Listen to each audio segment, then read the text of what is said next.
alam niyo naman yung eyepiece, madaling ma-influence yan eh. Kaya nga po, we have this. Kaya, Madam President, power dyan, Madam hindi President, ang DNR.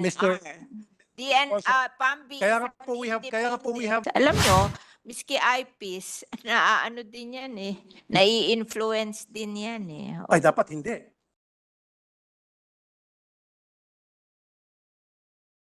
Ma-displace yung ating eyepiece para ma-exploit po yung ating mga lupain at masisira po yung ating tubig, ilog, mga puno, etc. Yun po yung point ko.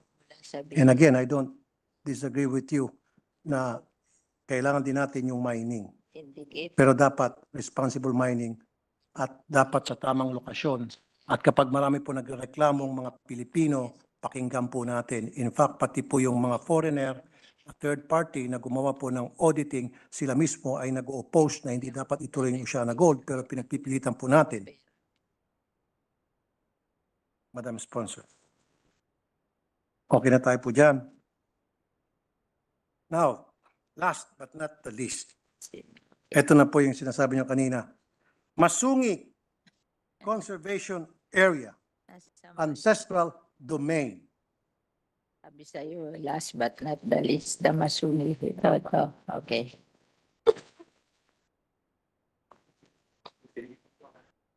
Bakit po pinayagan ang isang wind farm na magtayo doon po sa Masungi Conservation Area na meron pong ancestral domain issue? Talaga pong there's something wrong with the contract with Masungi. Kasi hindi ho pwede yung perpetual. No, I'm not sorry. Let me interrupt. Para hindi na masayang oras natin. I'm not talking about Masungi Foundation. I'm not talking. Mamaya na po natin pag-usapan yon later. What I'm talking is just the Masungi Conservation Area. Not the foundation.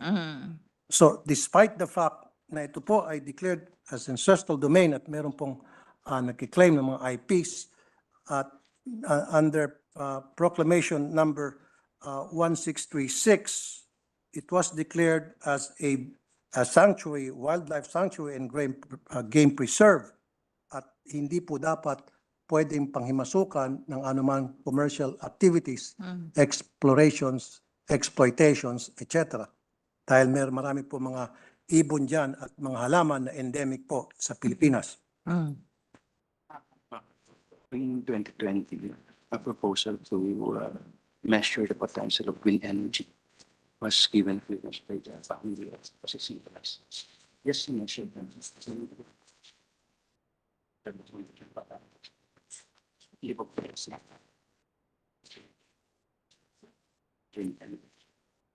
What are we talking here about the wind energy that they want to do in Masungi? The wind farm, Mr. President. the Vena, Mr. President, Madam Sponsor, the Vena Energy is what I'm talking about. The Vena Energy that was given permit by PAMBI to put up their structure. Ayun. You met mas po sa measuring In fact, if I may add, while you're doing your research, DNR Administrative Order number 33, okay, May 10, 1993. Masungi Rock and its vicinity specifically bounded by longitudes 121 degrees, 17 degrees to 121 degrees, 21 east, west, anyway, etc. It says here, declared a strict nature reserve and wildlife sanctuary in accordance with the provision of RA 7586, otherwise known as National Integrated Protected Area System Act of 1992.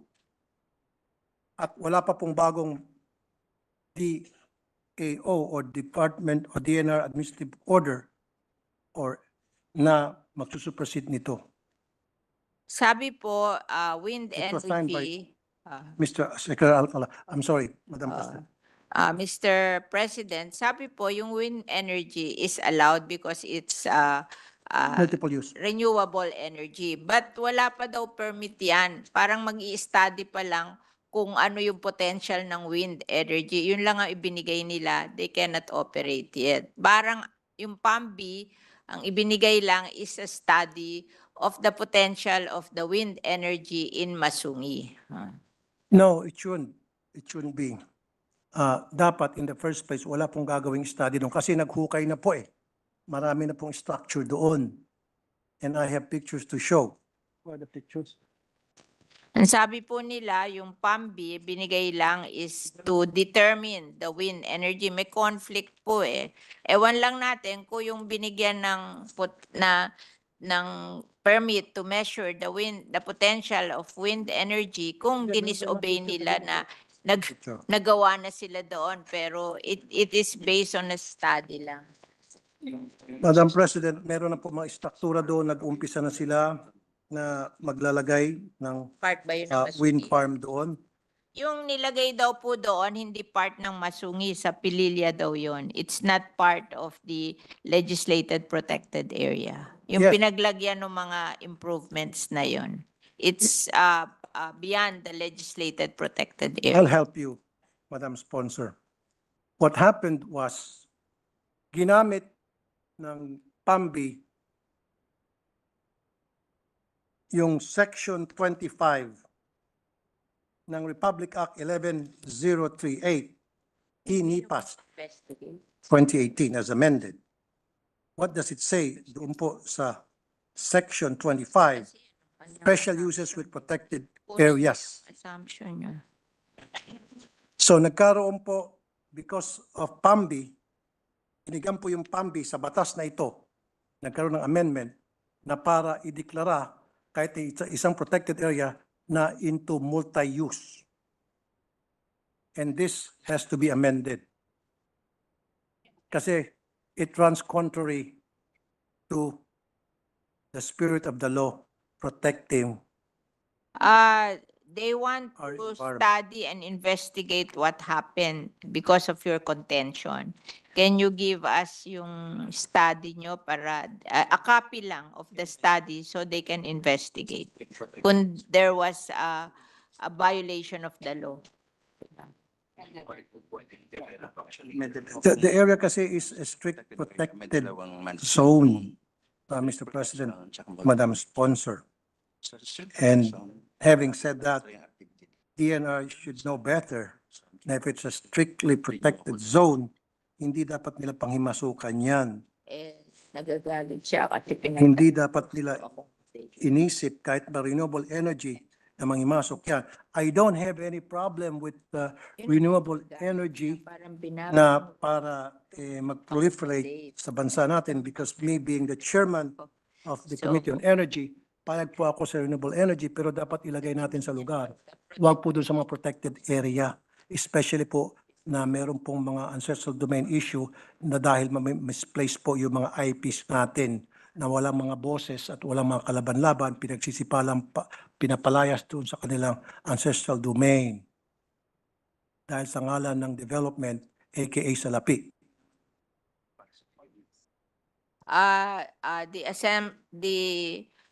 The point of view of the DNR is in every protected area, there is a place for strict implementation of the law. They call it the strict protection zone. Tapos there are also areas in the protected area, yung tawag nila multi-purpose, multi-use zone. Yes. So hindi naman nila pinayagan do sa strict protection zone. Doon lang sa multi-use zone. Exactly. Ngayon, kung may other complaints na pinaalis yung mga tao, ganun-ganon, then let's have the complaint and we will investigate. Exactly. Exactly. Thank you very much for that answer, Madam Sponsor. That's exactly what I want you to say. Now, ang nangyari kasi nagkaroon po ng multi-use zone, classify po ng DNR using Section 25 of the e-NIPAS law as amended 2018 from Republic Act 7586 of the NIPAS Act of 1992. Now, yan po, hindi ko na pwedeng contest yan dahil batas po yan. Okay? I will not contest. However, nakasaad dito, para ang PAMBI ay payagan na mag-classify na multi-use sa isang strictly protected area, kailangan, ito na po yung minention nyo kanina, Madam Sponsor. Members of the PAMBI Board, which consists of DNR Regional Director, Governor, Senator of the Republic of the Philippines who is duly registered resident of the province,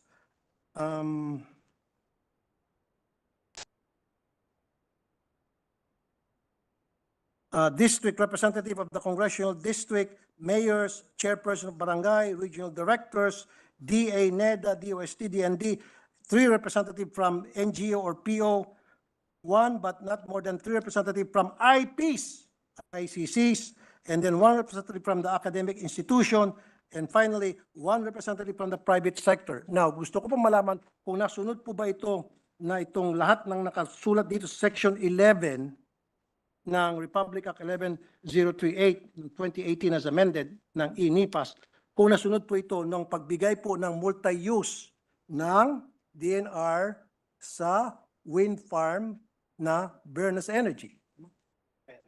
Bena Energy. Kung nasunod po. Nandyan Itong daw 11 po members. lahat yan nung magbigay ng permit. Well, can I see the list kung sino tong 11 na ito na pumayag na Yeah, we will ma-exploit po yung ating environment doon po sa Masungi? Sa amin, yun nga mga local, mahilig. I need the list of those people na pumayag na i-exploit natin itong tinatawag nating Masungi Conservation Area na which is declared as a strictly protected area. So itong 11 members na nag-sign, members of the board sa PAMBI allowing the exploitation Local government. of Masungi, I need a list of those people Kami nga. and their signatures.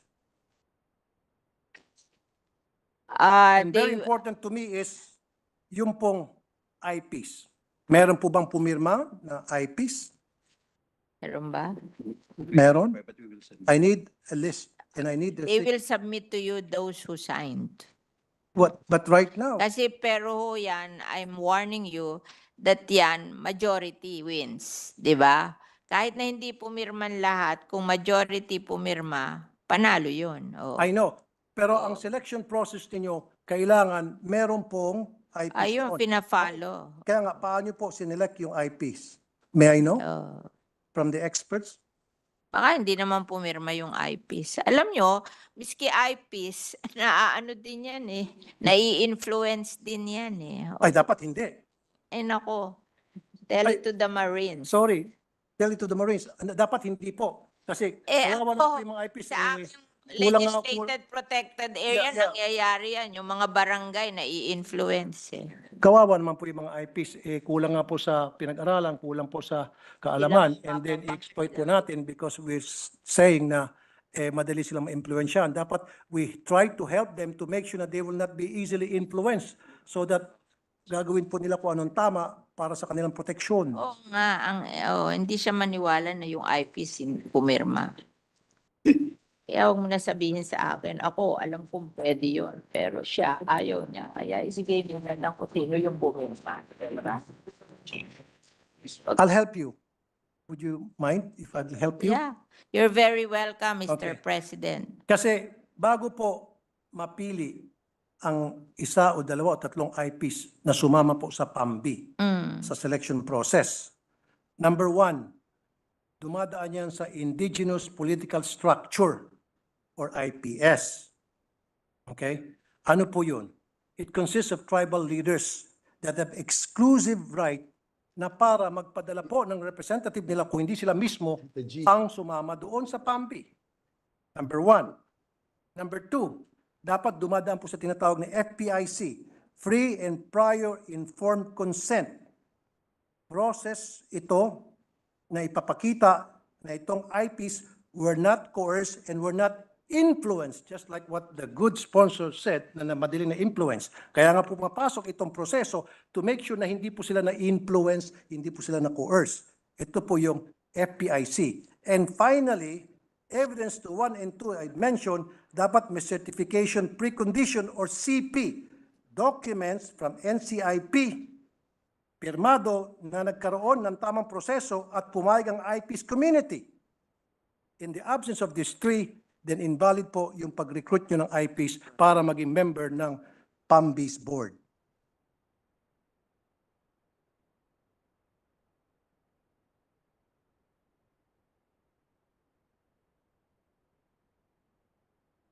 niya kasi yung influence. If, ano naman niya precondition na yung na kaya niya pinayag.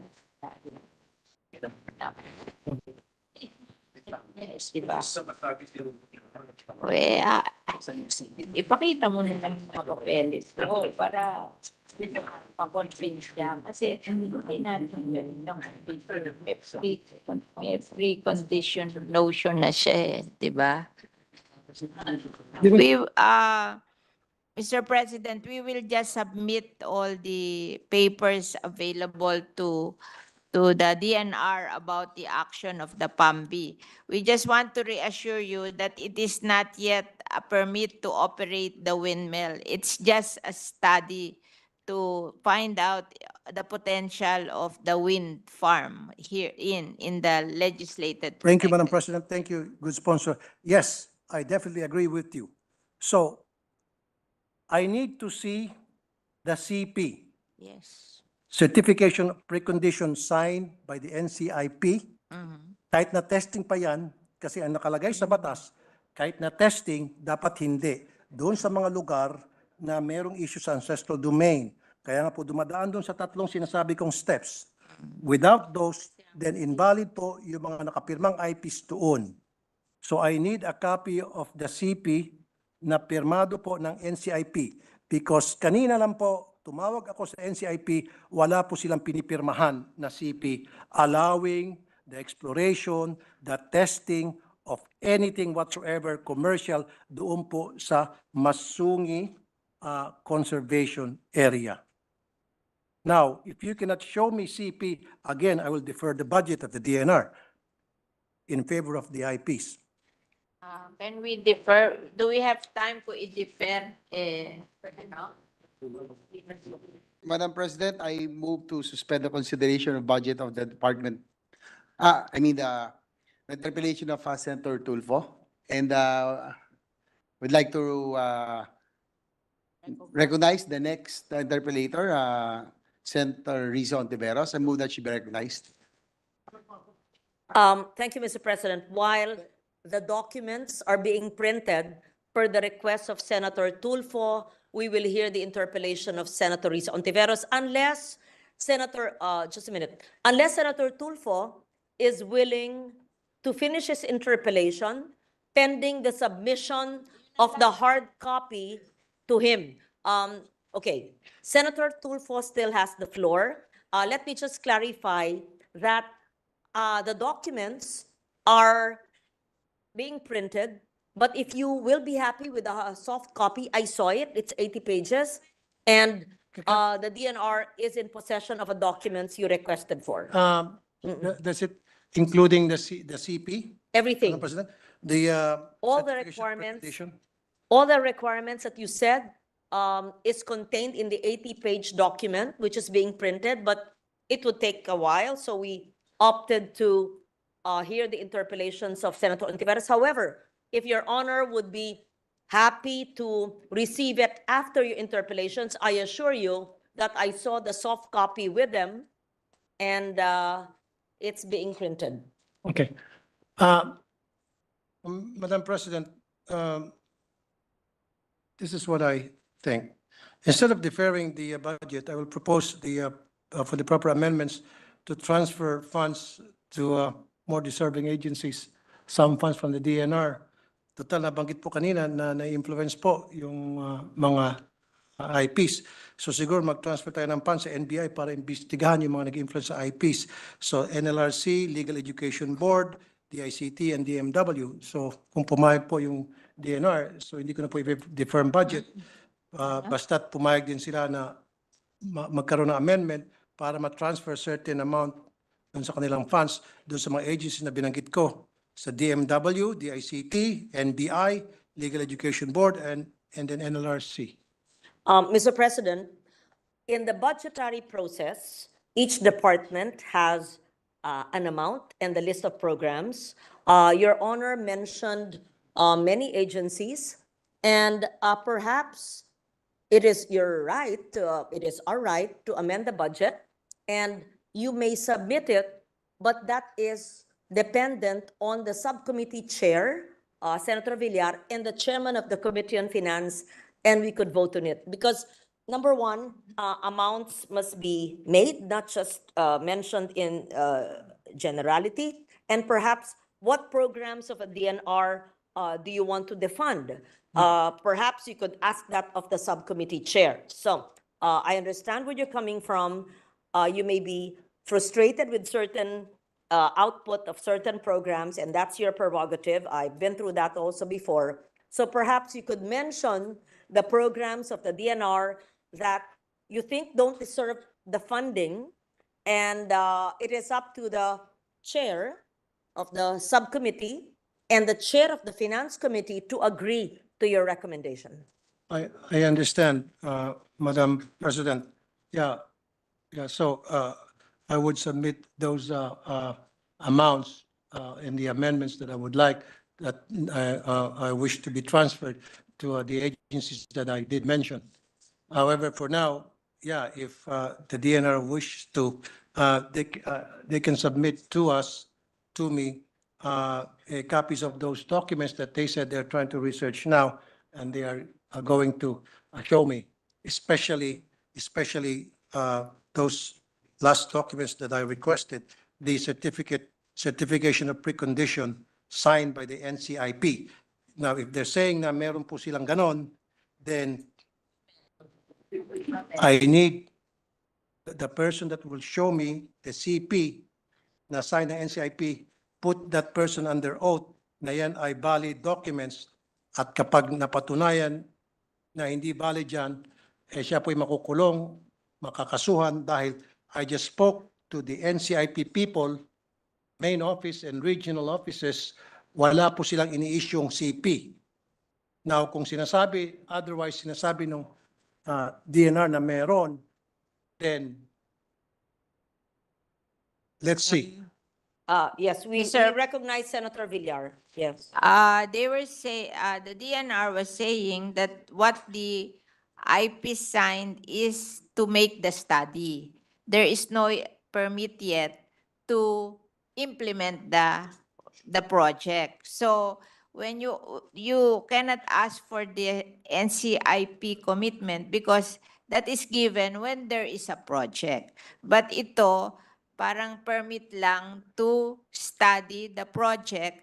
So, ang pumirma lang yung IPs, yung IP representative. Kaya nga po, para makapagpirma ang isang IP representative, dumaan po dapat doon sa tatlong process na minention ko po. Number one, dapat may tinatawag na indigenous political structure.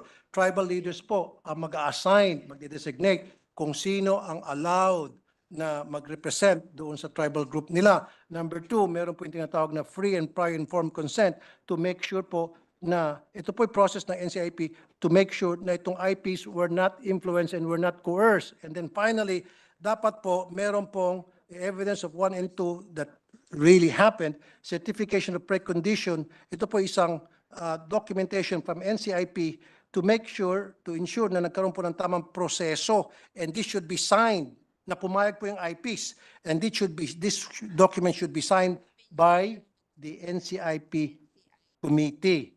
Now, sabi niyo po, ang ginagawa ay testing pa lamang. Even though testing pa lamang, dapat po merong paalam sa mga IPs, kahit testing pa lamang po yan. Mr. President, it is not the power of the DNR to appoint the IPs or to see to it that the right IPs are represented in the PAMBI. It's the PAMBI who will decide if they will accept the representation of the IPs. So, hindi po natin marirequire ang DNR doon kasi may right ang PAMBI to choose kung sino ang magiging member ng PAMBIs. It's according to the law. Madam President and the good sponsor, yes, kasi once na ginamit niyo po yung IPs, meron pong batas ang IPs sa pamagitan ng tribal group nila. You cannot just go to the IPs and approach them and say, hey, you, I want you to be No. Kailangan po may proseso So, talaga. ang sinasabi ng this is the law. DNR, hindi sila magpo-provide ng information na yon, kundi yung PAMBI. Kasi sila yung nag-approve na Kaya yun nga ang po, member when- ng PAMBI. Exactly. So, the DNR cannot produce that document. It's the PAMBI Yes, of Madam President. the The PAMBI, Masungi. yes, Oo. the PAMBI are the ones, base po dun sa batas na binanggit ko kanina, Kaso ang member ng PAMBI, hindi naman lang DNR. Marami. Oo, may yeah, local but since government. there's an may issue, NGO. Madam President, good sponsor, since meron pong issue ng ancestral domain at ang IPs po dapat dito ay ginagalang, nirespeto, ni-recognize. So, kailangan po talaga kasama sila doon po sa pagbuo nitong PAMBI Board of Directors para doon sa isang project. Opo. Okay. Now, sabi ko rito, sabi sa batas ng IPs, dapat meron pong tinatawag na selection process at dumadaan po yan sa IPS. Tribal leaders ang pumipili kung sino sa kanilang kamiyembro ang pwede, binibigyan ng authority, ang pwedeng mag-witness o maging member ng PAMBI. Hindi po PAMBI, pwedeng basta-basta na lang po natin hindi. ituturo kung sino diyan sa protection po ito ng mga IPs kasi kayo na po mismo Madam President and your good sponsor, kayo po mismo nagsabi kanina, alam niyo naman yung IPs madaling ma-influence yan Kaya nga po we have this, kaya PAMBI, Madam ang President, power dyan, Madam hindi President, ang DNR. Mr. PAMBI kaya is nga po we have independent. this. Suspended, maybe just request, both, of course, Your Honor, the sponsor, can we allow her please to continue? And you will give you all the time to ask a No, question. Madam President, Yes. ako munang magsalita kasi I'm explaining Inagaw niya po yung time ko I was the one explaining and my witness is the minority We leader. suspend session for a minute.